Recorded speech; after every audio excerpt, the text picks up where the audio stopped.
সকালে ঘুম থেকে ওঠাটা যদি রিফ্রেশিং হয় তাহলে সারাটা দিন বড্ড রিফ্রেশিং যায়। চলে এসেছি আজকে আমি আরও একটা what I it in a day share করতে, যেটা খেয়ে আমি এতগুলো ওয়েট লস করেছি। আমি চেষ্টা করছি তোমাদেরকে আস্তে আস্তে আমার ডেলি রুটিনের সাথে অ্যাডজাস্ট করাতে, যাতে তোমরা বুঝতে পারো আমি সারাদিনে কী কী খেয়ে আমার ওয়েটটা কমিয়েছি। একদম সকালে ঘুম থেকে উঠে নিজেকে একটু রিল্যাক্সেশন করে নিচ্ছি। ঘুম থেকে উঠে না প্রত্যেকেই খালি পেটে আগে একটু জল খেয়ে নেবে। জল খাওয়ার পর ব্রাশ করে নিজেকে একটু ফ্রেশ করবে, তাহলে দেখবে সারাটা দিন বড্ড বেশি ভালো যায়। আর ঘুম থেকেই ওঠার পর যদি হেক্টিক শিডিউল শুরু হয়ে যায় তাহলে সারাটা দিনই বড্ড এনার্জি ডাউন লাগে। মুখ টুক ধুয়ে নিজে একটু ফ্রেশ হয়ে চলে এসেছি ডিটক্স ওয়াটার নিয়ে। এটা আমি একদিনও ভুলি না।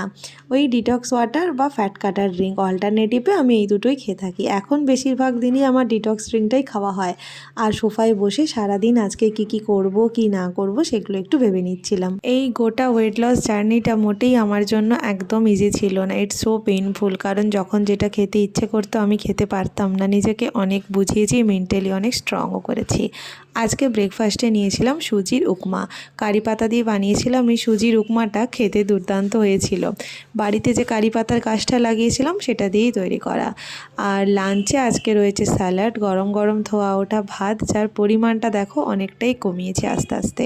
প্রথম প্রথম আমি একদমই এত কম ভাত খেতে পারতাম না, কিন্তু আস্তে আস্তে কন্ট্রোল করেছি। আর রয়েছে কুমড়োর তরকারি, যেটাতে একটাও আলু নেই। আর রয়েছে এখানে ডিমের ভাজা দিয়ে ঝোল, সয়াবিন ডিম ভাজা দিয়ে ঝোল। আলুও দিয়েছিলাম, আলুগুলো বেছে ওর জন্য তুলে দিয়েছি, বাকি ডিম ভাজা সয়াবিন আমার জন্য। যে ডিম ভাজাটা আমি আজকে খাচ্ছি ওটা কিন্তু কুসুম ছাড়া ডিমের সাদা অংশটাই ভেজেছিলাম আমি। একটু বিকেলের দিকে হঠাৎ খিদে পেতে ভাবলাম একটু চিড়ে ভাজা খাই।